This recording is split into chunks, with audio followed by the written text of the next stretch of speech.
Good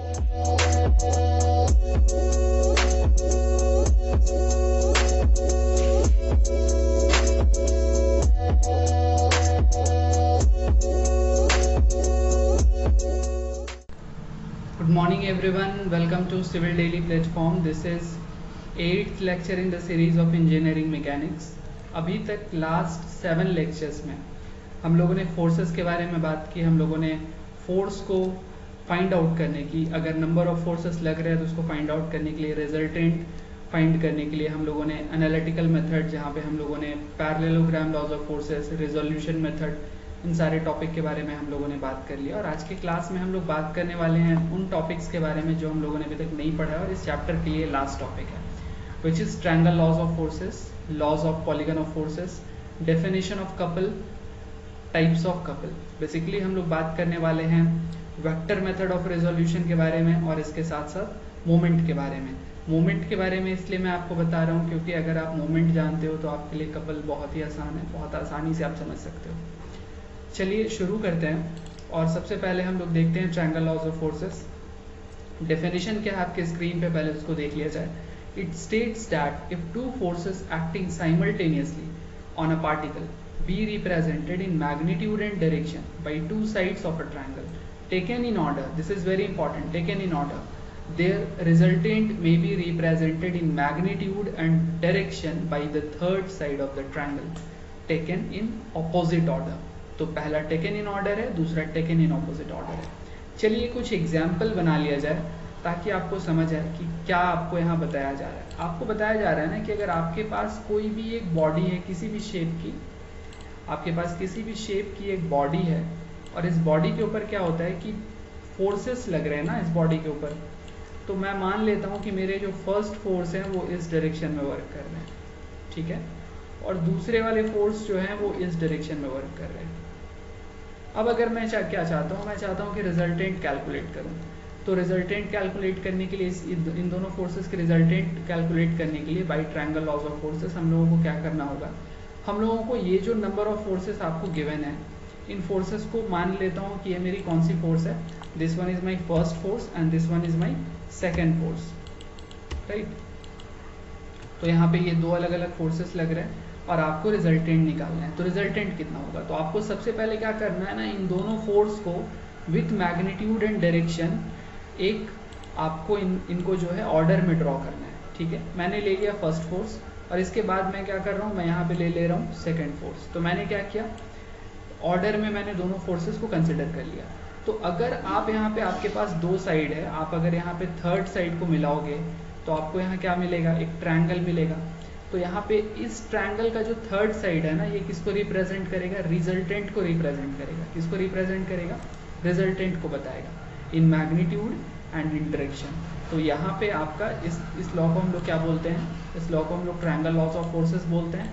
अगर हम लोग बात करें अपने अगले लॉ के बारे में, विच इज बेसिकली हम लोग यहाँ पे बात करने वाले हैं पॉलीगन लॉज ऑफ फोर्सेस के बारे में.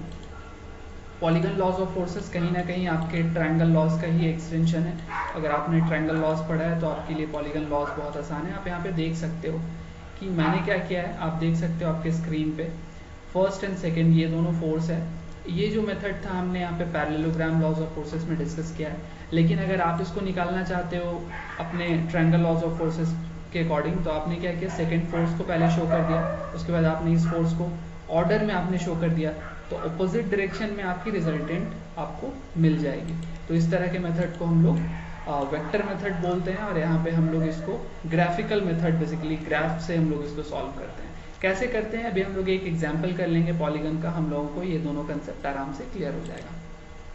अगर बात करें पॉलीगन लॉज ऑफ फोर्सेस के बारे में, it is an extension of triangle laws of forces. Triangle laws of forces का एक्सटेंशन है for more number of forces. मतलब कि जब दो या दो से ज़्यादा फोर्सेस लग रहे हैं तो यहाँ पे हम लोग पॉलीगन लॉज ऑफ फोर्सेस को इम्प्लीमेंट करते हैं मोर देन टू फोर्सेस के लिए. If a number of forces acting simultaneously on a particle be represented in magnitude and direction by the side of a polygon in order, that then the resultant of all these forces may be represented in magnitude and direction by the closing side of polygon taken in opposite order. तो चलिए बात करते हैं इसके बारे में, हम लोग थोड़ा डिटेल्स में बात करते हैं, क्योंकि यहाँ पे हम लोगों को समझना है कि पॉलीगन लॉज ऑफ फोर्सेस काम कैसे करता है। तो मैंने क्या किया, मैंने यहाँ पे एक सर्कुलर बॉडी कंसिडर कर लिया। किस तरह की बॉडी है? सर्कुलर बॉडी है। इस सर्कुलर बॉडी के ऊपर आपके पास नंबर ऑफ फोर्सेस लग रहे हैं। पहला फोर्स हॉरिजॉन्टल है, इसके बाद आपके पास दूसरा फोर्स वर्टिकल है, तीसरा फोर्स जो है वो 45 डिग्री पे है, और fourth one is in third quadrant at 45 degree. यहाँ पे आपको फिफ्थ नंबर ऑफ फोर्सेस है। तो कितने फोर्स लग रहे हैं? 5 अलग अलग फोर्स लग रहे हैं। मैं पांचों की मैग्नीट्यूड यहाँ पे आपको लिख देता हूँ।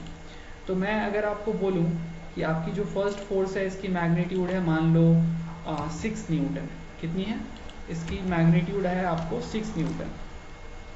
चलिए, मैं अगर इस फोर्स की बात करूं तो इसकी मैग्नीट्यूड है 5 न्यूटन।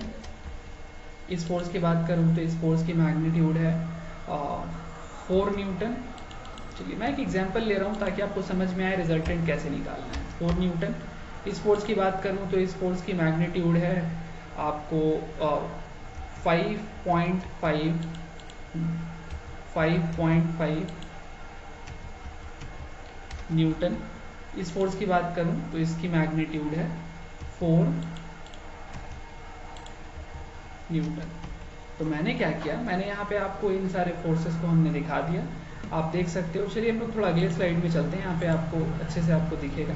मैंने क्या किया, मैंने यहाँ पे 5 अलग अलग फोर्सेस को आपको दिखा दिया। पहला फोर्स का डायरेक्शन ये है 406 न्यूटन का, दूसरा फोर्स है 90 डिग्री पे 5 न्यूटन का, देन 45 डिग्री पे 4 न्यूटन का, देन 5.5 न्यूटन, देन 4 न्यूटन।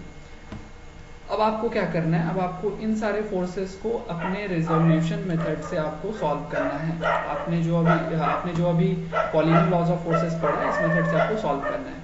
तो मुझे क्या करना होता है, मुझे यहाँ पे जैसे कि आप देख रहे हो मैंने अभी ड्रॉ किया है, तो मैं अभी इसको पॉलीगन में ड्रॉ करता हूँ। तो मैं अभी इन फोर्सेस को पॉलीगन मेथड से आपको सॉल्व करके दिखाने वाला हूँ कि पॉलीगन मेथड से हम लोग इसको कैसे सॉल्व कर सकते हैं। तो मैं 1 बाय 1 सारे फोर्सेस को ड्रॉ करूंगा। तो चलिए, मेरा फर्स्ट फोर्स है। ड्रॉ करने से पहले मैं अगर आपको बोलूं कि अगर आप ड्रॉ करना चाहते हो तो आपको क्या करना पड़ेगा, एक स्केल कंसिडर करना पड़ेगा ना। तो मैं ये मान लूं कि मेरा जो 1 न्यूटन है ना, मेरा जो 1 न्यूटन फोर्स है वो कितना है, 1 newton force is equal to, मैं मान लेता हूँ 1 सेंटीमीटर अपने कॉपी में ड्रॉ करने के लिए। ठीक है, तो अब मैं क्या करता हूँ, यहाँ पे कितने का फोर्स लग रहा है, 6 न्यूटन का। तो यहाँ पे मैंने 6 न्यूटन के लिए एक लाइन ड्रॉ कर दिया। कितने का लाइन ड्रॉ करना है मुझे, 6 सेंटीमीटर का। इसके बाद मुझे क्या करना है, इसके बाद मुझे 5 न्यूटन का वर्टिकल लग रहा है, तो मुझे 5 न्यूटन का यहाँ पे एक लाइन ड्रॉ करना है 5 सेंटीमीटर का। ठीक है, इसके बाद अगर आप इसके नेक्स्ट वाले फोर्स की बात करोगे तो नेक्स्ट वाले फोर्स का डायरेक्शन क्या है, 4 न्यूटन एट 45 डिग्री। मैंने इसको भी ड्रॉ कर लिया।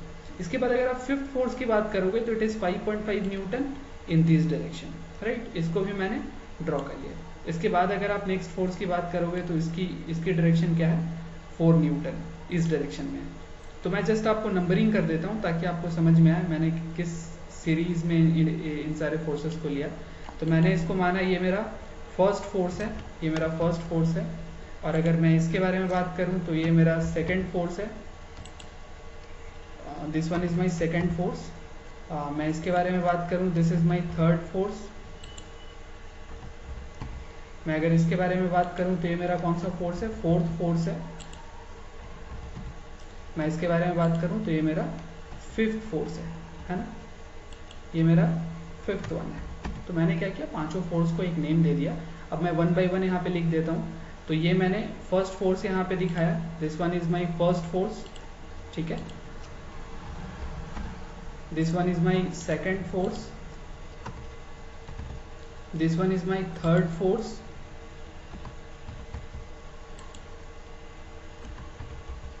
this one is my fourth force, this one is my fifth force। तो मैं यहाँ पे क्या कर रहा हूँ, जितने भी फोर्सेस हैं उनकी मैग्नीट्यूड और उनकी डायरेक्शन के अकॉर्डिंग मैंने सारे फोर्सेस को लाइन से ड्रॉ कर दिया। अब जो आपको फाइनल साइड मिल रहा है वो क्या मिल रहा है, आप देखोगे इन ऑपोजिट डायरेक्शन आपको बोला गया है ना। तो ऑपोजिट डायरेक्शन का मतलब आपको कौन सा डायरेक्शन कंसिडर करना है, आपको यहाँ पे ये डायरेक्शन कंसिडर करना है। ठीक है, तो ये वाला जो साइड है आपको क्या बताएगा, यहाँ पे जो आपने ये साइड कंसिडर किया, यहाँ पे ये वाला साइड आपको क्या बताने वाला है, यहाँ पे ये रेड वाला जो लाइन आपने ड्रॉ किया है ये आपको क्या बताने वाला है, रिजल्टेंट बताने वाला है ना, resultant of all this forces. और रिजल्टेंट की डायरेक्शन क्या होगी, ये डायरेक्शन होगी रिजल्टेंट की। और अब मैग्नीट्यूड कितना होगा, आपको यहाँ से यहाँ तक के लाइन को मेजर करना है। सपोज ये आ गया 2 सेंटीमीटर, तो मैग्नीट्यूड कितनी होने वाली है, 2 न्यूटन। ठीक है, तो ये कौन सा मेथड है, ये ग्राफिकल मेथड है। इसको सॉल्व करने के लिए आपके पास ग्राफ पेपर होना चाहिए। आप फोर्सेस को ग्राफ पेपर में ग्राफ की हेल्प से आप उसको ड्रॉ करोगे और उसके बाद फाइनल जो रिजल्टेंट मिलेगा वो आपको नंबर ऑफ फोर्सेस का रिजल्टेंट होगा। मैं एक अलग कंडीशन के बारे में बात कर लेता हूँ कि अगर आप ड्रॉ कर रहे हो और आपकी फर्स्ट एंड और लास्ट वाली एंड मिल जा रही है, एक ही पॉइंट पे आ जा रही है, तब क्या होगा। तो मैं इसके लिए एक एग्जाम्पल कंसिडर करता हूँ। चलिए एग्जाम्पल में मैंने क्या किया, मैंने यहाँ पे एक बॉडी ले लिया। ठीक है, इस बॉडी पे अगर मैं बोल रहा हूँ कि इस डायरेक्शन में जो फोर्स लग रहा है, मैं इस बॉडी पे बोल रहा हूँ कि इस डायरेक्शन में जो फोर्स लग रहा है वो कितने का है, इस डायरेक्शन में जो फोर्स लग रहा है और इस डायरेक्शन में जो फोर्स लग रहा है, इसके साथ साथ इस डायरेक्शन में जो फोर्स लग रहा है इन नेगेटिव एक्स डायरेक्शन, इन नेगेटिव वाई डायरेक्शन, तो ये सारे फोर्सेस ना इक्वल हैं। ठीक है, ये अगर मैं फर्स्ट फोर्स को मैं बोल रहा हूँ कि 5 न्यूटन का है, तो ये भी फोर्स कितने का है, ये भी 5 न्यूटन का होगा, और ये भी कितने का होगा, ये भी 5 न्यूटन का होगा, ये फोर्स भी कितने का होगा, 5 न्यूटन का होगा। अगर आप इसको ड्रॉ करते हो पॉलीगन लॉज ऑफ फोर्सेस से, तो आपको क्या मिलने वाला है, आप इसको समझ लो तो आपको सब कुछ समझ आ जाएगा। आप अगर मान के चलो इसको ड्रॉ करते हो, तो first will be in this direction of 5 centimeter, again it will be in this direction of 5 centimeter, again it will be in this direction of 5 centimeter, and again it will be in this direction of 5 centimeter। आप देख रहे हो कि आपको and point पे क्या मिल रहा है, आप देखोगे एंड पॉइंट पे कुछ नहीं मिल रहा है, कोई डिस्टेंस नहीं मिल रहा है। इसका मतलब ये है कि फोर्सेस यहाँ पे जो भी लग रहे हैं, ये सारे फोर्सेस किस कंडीशन में है, इक्विलिब्रियम कंडीशन में। इसका मतलब ये कि कोई भी रिजल्टेंट नहीं लग रहा है बॉडी पे, नंबर ऑफ फोर्सेस वर्क कर रहे हैं लेकिन रिजल्टेंट नहीं है। अगर एक बॉडी है आपके पास, उस बॉडी को आप इधर से भी खींचते हो इधर से भी खींचते हो, बॉडी मूव करेगी क्या, नहीं करेगी, अगर ये दोनों फोर्सेस बराबर हो तो इसका मतलब यहाँ पे किसी भी तरह का कोई रिजल्टेंट नहीं है। But in case if you are getting a gap when you will draw, तो आपको यहाँ पे अगर कोई गैप मिलता है, जैसे कि आप यहाँ पे देख रहे हो, तो ये गैप किसको बताता है, इसका मतलब कि कुछ रिजल्टेंट फोर्स लग रहा है। आप एक बॉडी पे नंबर ऑफ फोर्सेस लगाते हो, तो बॉडी क्या नंबर ऑफ डायरेक्शन में मूव करती है क्या, नहीं, एक डायरेक्शन में मूव करती है, और सारे फोर्सेस को मिला के एक रिजल्टेंट फोर्स लगते हैं उस डायरेक्शन में। तो जो गैप मिलेगा, वो गैप में जो आप लाइन ड्रॉ करोगे वो किसको बताएगा, रिजल्टेंट फोर्स को बताएगा, और उसकी डायरेक्शन रिजल्टेंट फोर्स के डायरेक्शन को बताएगी। So this is all about polygon laws of forces. आगे हम लोग बात करने वाले हैं मोमेंट के बारे में, बेसिकली भी हम लोग कपल के बारे में बात करने वाले हैं। तो कपल क्या होता है, मैं यहाँ पे थोड़ा आपको रीड कर देता हूँ, इसके बाद मैं इसको थोड़ा सा क्लियर कंसेप्ट आपको प्रोवाइड करूंगा।